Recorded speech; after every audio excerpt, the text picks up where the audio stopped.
ओम शांति। आज का point of discussion है परमात्मा प्यार ही सर्व प्राप्तियों का आधार है। देखिए, पूरी दुनिया में जितने भी मनुष्य हैं, जितनी भी मनुष्य आत्माएं हैं, सभी उस परमात्मा को याद करते हैं। कभी न कभी तो जरूर याद करते हैं। कोई बिल्कुल भी याद नहीं करता होगा, तो जब उसके पास दुख आता है तो ऑटोमेटिकली उसे उसकी याद आती है।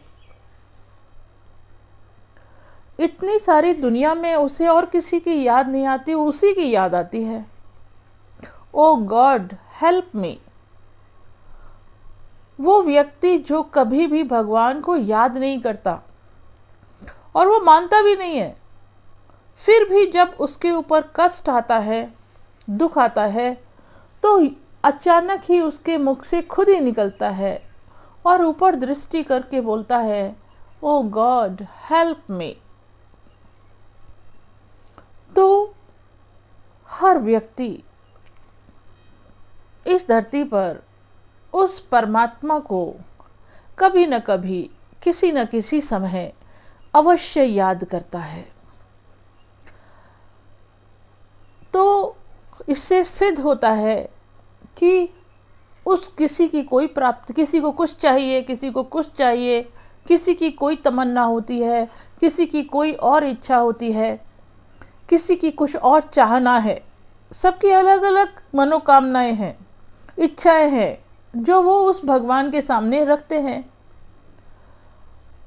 तो उनके मन में ये निश्चय है कि वही है जो हमारी इन इच्छाओं को पूरी करेगा।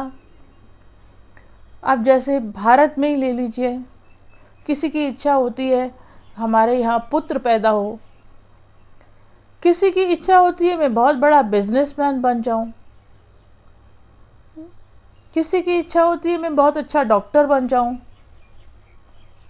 तो भगवान से हर प्रकार की गुहार करते हैं। उस एक से ही क्यों करते हैं? कोई उससे कुछ चाहता है, कोई उससे कुछ चाहता है, कोई उससे कुछ चाहता है। एक ही चीज के लिए नहीं करते, सब डिफरेंट डिफरेंट चीजों के लिए करते हैं, क्योंकि हर एक की इच्छाएं, मनोकामनाएं अलग अलग हैं। उसकी पूर्ति के लिए वो उस भगवान को ही याद करते हैं, उसी को बोलते हैं, मुझे ये चाहिए, मुझे सुख चाहिए, मुझे धन चाहिए, मुझे बिजनेस चाहिए, मुझे पुत्र चाहिए, वगैरह वगैरह। तो इससे क्या सिद्ध होता है कि वो एक है, ईश्वर एक है। पहली बात तो हम भटके हुए हैं, हमने अलग अलग ईश्वर बना लिए हैं और उसके नाम भी अलग अलग रखे हुए हैं। और एक तरफ हम कहते हैं ईश्वर एक है, हम ही कहते हैं ईश्वर एक है, और अलग अलग तरीके से उसको हम याद करते हैं। जिससे मनोकामना पूरी हो जाए उसी को ईश्वर समझ लेते हैं। पर सत्य क्या है? ईश्वर एक है, ये हम मानते हैं, और ईश्वर सर्वव्यापी है, ये भी गलत है। जब कोई चीज एक होती है तो वो हर जगह नहीं होती है, एक ही जगह पर होती है। एक ही उसका नाम होता है, एक ही उसका रूप होता है, और एक ही उसका रहने का स्थान होता है। देखिए, आप भगवान को हम क्या कहते हैं? गॉड फादर कहते हैं ना। ओ गॉड फादर हेल्प मी। इसका मतलब है वो हमारा पिता है और हम उसके बच्चे हैं। ठीक है, वो है परमात्मा, परम आत्मा। वो आत्मा है एक, लेकिन परम है क्योंकि वो सुप्रीम है, सुप्रीम ऑफ ऑल, ऊंचे ते ऊंचा। और हम सभी मनुष्य आत्माएं हैं, हमारे अंदर भी आत्मा है ना। अब ये शरीर देह में आत्मा है जो इस पूरे शरीर को चलाती है। तो आत्मा का पिता है परमात्मा, जिसको हम ईश्वर, अल्लाह, गॉड, खुदा सभी नाम से जानते हैं, पर वो है एक ही। तो कोई चीज़ अगर एक होती है तो उसको सर्वव्यापी कैसे कह सकते हैं? आप सोचिए, बुद्धि से सोचिए।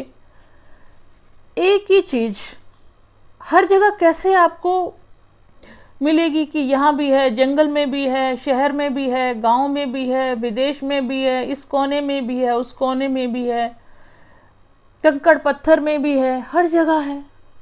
एक चीज़ एक, चाहे वो व्यक्ति है, चाहे वस्तु है, कुछ भी है, अगर वो एक है तो वो एक ही स्थान पर होगी ना। एक ही उसका रूप होगा, एक ही उसका नाम होगा और एक ही रहने का स्थान होगा। तो ईश्वर भी एक है, ये हम मानते हैं कि ईश्वर एक है, तो डेफिनेटली उसका एक ही रहने का स्थान होगा, एक ही उसका नाम होगा, एक ही उसका रूप होगा। कर्तव्य अलग अलग हो सकते हैं उसके, क्योंकि वो सर्वशक्तिवान है, कुछ भी कर सकता है। ये सत्य है, ये सत्य है। तो इसका उदाहरण हम ले सकते हैं कि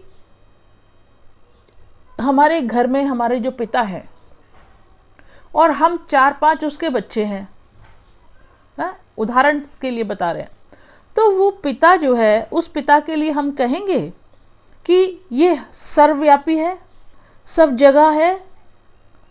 भाई जो घर का पिता वो एक ही जगह है, एक ही है, एक ही उनका नाम है। भले उनके बहुत सारे बच्चे हैं, लेकिन एक ही है, एक नाम है और एक ही स्थान पर वो रहते हैं। ऐसे ही परमात्मा भी एक ही है, एक ही उसका नाम है, उसका नाम है शिव, और उसका धाम, रहने का स्थान भी एक ही है, जिसको हम परम धाम, ऊंचे ते ऊंचा स्थान जो है वो परमात्मा का स्थान है, क्योंकि वो है ही सबसे ऊंचा, उससे ऊंचा और कोई है ही नहीं। और उसका नाम शिव है, और उसका जो रूप है वो एक बहुत स्मॉल टाइनी स्टार से भी छोटा, अति सूक्ष्म, निराकार ज्योति स्वरूप है वो, जिसको हम इन आँखों से देख नहीं सकते, क्योंकि इन आँखों से जो हम छोटी से छोटी चीज़ देख सकते हैं उससे भी सूक्ष्म रूप परमात्मा का है। इतना सूक्ष्म बिंदु है वो, लेकिन गुणों में सिंधु है, शक्तियों में सिंधु है, हर चीज़ में वो सागर है। क्योंकि वो सर्वोच्च है, ऊंचे ते ऊंचा है, तो उसके रहने का स्थान भी ऊंचे ते ऊंचा है। अब देखिए, सारे विश्व की आत्माएं उससे कुछ ना कुछ मांगती है, एक ही चीज़ तो नहीं मांगती। किसी की कोई इच्छा है, किसी की कोई इच्छा है। कोई कहता है मेरा बहुत बड़ा बिल्डिंग हो जाए, मैं बहुत बड़ा बिजनेसमैन बन जाऊं। किसी को कोई प्राप्ति, किसी को बहुत धन चाहिए उससे, किसी को परिवार के मेंबर में कोई बीमारी है तो वो उसे ठीक कर दे।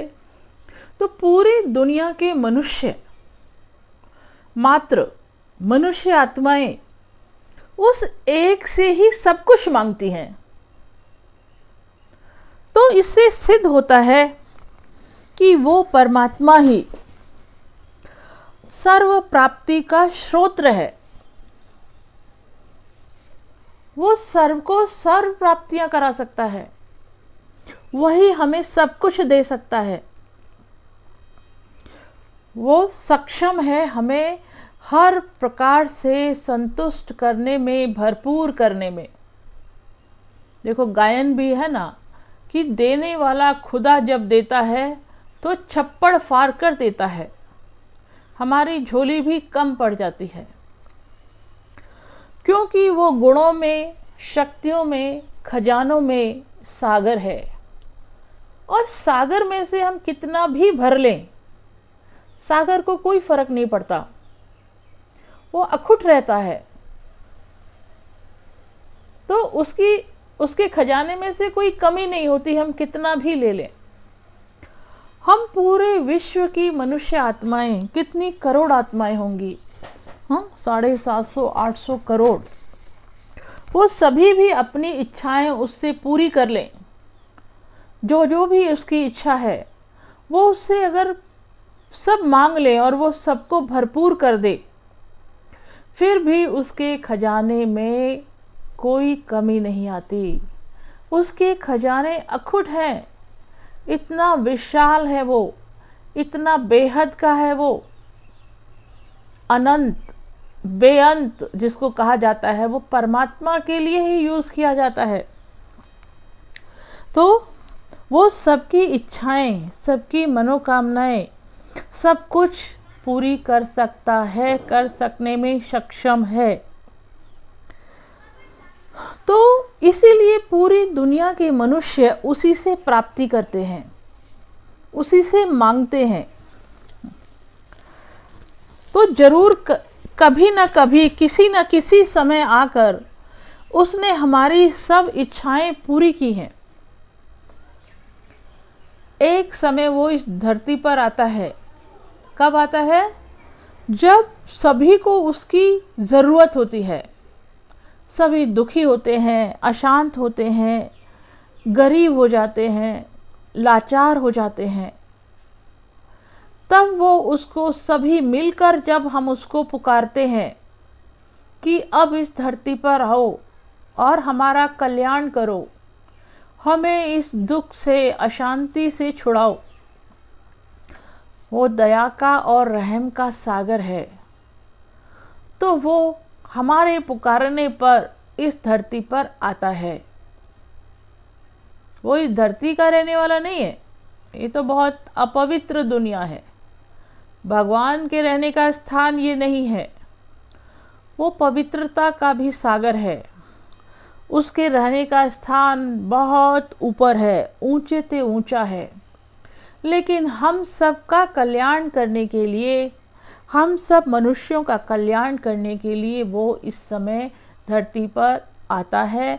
और कलयुग के अंत में, जब घोर कलयुग होता है, तब शिव अवतरित होते हैं।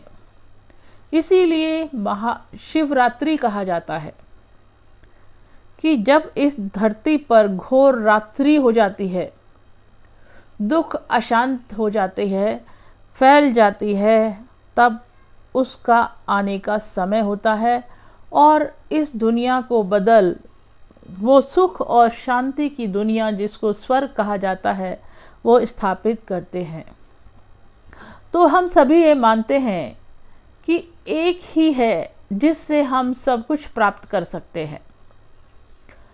आप देखिए, इस दुनिया में हमें कोई प्राप्ति करनी है तो हम कितने लोगों के पास जाते हैं, किसी से कुछ मांगते हैं, किसी से कुछ मांगते हैं, किसी से कुछ मांगते हैं, और मुझको लेने के लिए हमें कितनी मेहनत करनी पड़ती है। फिर भी भरोसा नहीं कुछ मिलेगा, नहीं मिलेगा, और मिलेगा भी तो बहुत थोड़ा सा मिलेगा। और कितनी अथक हम मेहनत करते हैं, कितने रिश्ते बनाने में हम मेहनत करते हैं। लेकिन वो परमात्मा तो दया और करुणा का सागर है। इस धरती पर कितने रिश्ते हम निभाते हैं, सुबह से शाम तक नौकरी करते हैं, फिर सब रिश्तेदारों को, पड़ोसियों को, घर वालों को मनाते हैं, और फिर मेहनत करके सिर्फ हम थोड़ा सा प्राप्त करते हैं। और किसी से कुछ प्राप्ति होती भी है तो वो क्षण भर के लिए होती है, और उसमें भी उनका स्वार्थ होता है, तब वो हमारी मदद करते हैं। तो क्या ये कष्टदायी नहीं है? हम सब इसको महसूस करते हैं। और वो परमात्मा, देखिए, कोई भी इस दुनिया में मदद करता है ना, उसको स्वार्थ है, स्वार्थवश वो मदद करता है। वो भी सोचता है इसका मदद कर दो तो मेरा भी काम इससे निकाल, मैं भी अपना काम इससे वक्त आने पर निकाल लूँगा। तो हम सब ये महसूस करते हैं, जानते हैं, और मानते हैं भी हैं और स्वीकार भी करते हैं। तो क्या हम ये सोचते हैं कि अगर सारी प्राप्तियां हमें किसी एक से हो जाएं और सहज तरीके से हो जाएं, तो वो हम चाहते हैं ना? हर एक कोई चाहता है। तो कौन है जिससे सर्व प्राप्ति हम कर सकते हैं और सहज तरीके से कर सकते हैं, और उसको हमसे कुछ नहीं चाहिए, हमें ही उससे चाहिए? तो परमात्मा ही एकमात्र है जिससे हम सर्व प्राप्ति, सर्व मनोकामनाएं पूर्ण कर सकते हैं,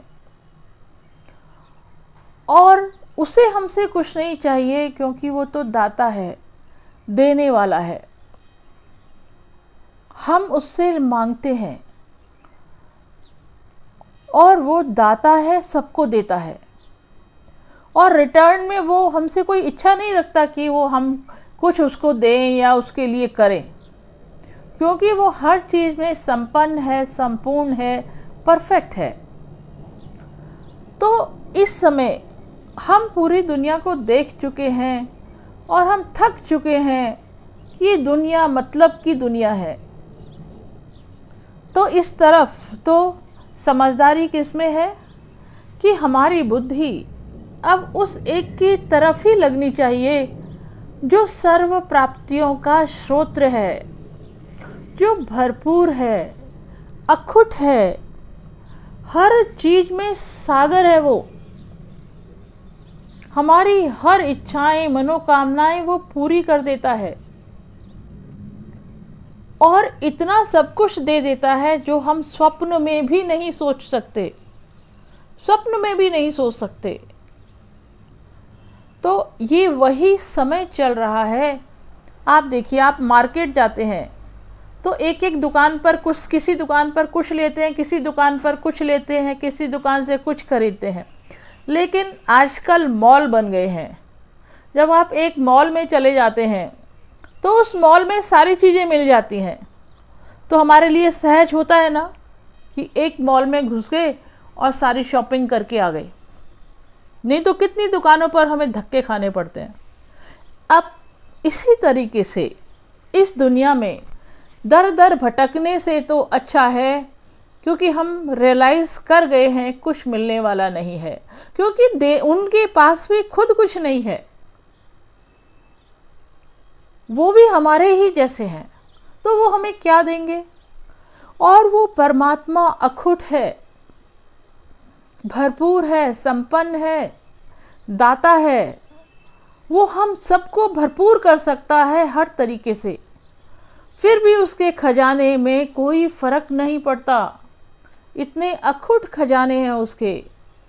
तो इस समय बुद्धिमानी है कि हम उसे याद करें, उसी से अपना रिश्ता जोड़ें, उसी से अपना नाता जोड़ें, जहाँ से हमें सब कुछ मिलने वाला है, सर्व प्राप्तियाँ होने वाली हैं।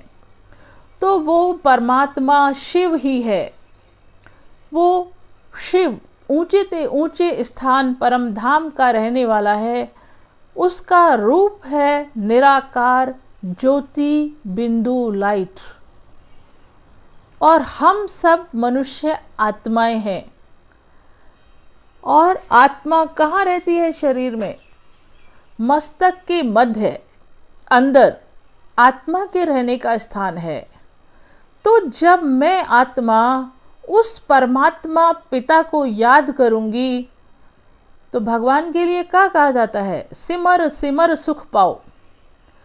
तो उसको याद करने से, उसके साथ रिश्ता जोड़ने से मैं सर्व प्राप्ति कर सकती हूँ। संपूर्ण सुख, शांति, संपन्नता, मेरे को हर चीज़ की प्राप्ति उससे हो सकती है। सिर्फ मुझ आत्मा को उस परमात्मा निराकार ज्योति बिंदु जिसका स्वरूप है, उस रूप में उसको याद करना है। इसके लिए हम ब्रह्मा कुमारी आश्रम में जो सेंटर्स बने हुए हैं उसमें राजयोग सिखाते हैं, मेडिटेशन कराते हैं, राजयोग मेडिटेशन। बहुत इजी है, सरल है, बच्चा भी समझ सकता है, बड़ा भी समझ सकता है, सीख सकता है, और फ्री में सिखाया जा सकता है, बूढ़ा भी सीख सकता है। उस राजयोग मेडिटेशन का अभ्यास ब्रह्मा कुमारी सेंटर में जाके, जो आपके घर के आसपास है, वहाँ जाकर इसको सीखें। और परमात्मा को याद करने की यही सही विधि है। इससे हमें सर्व प्राप्तियाँ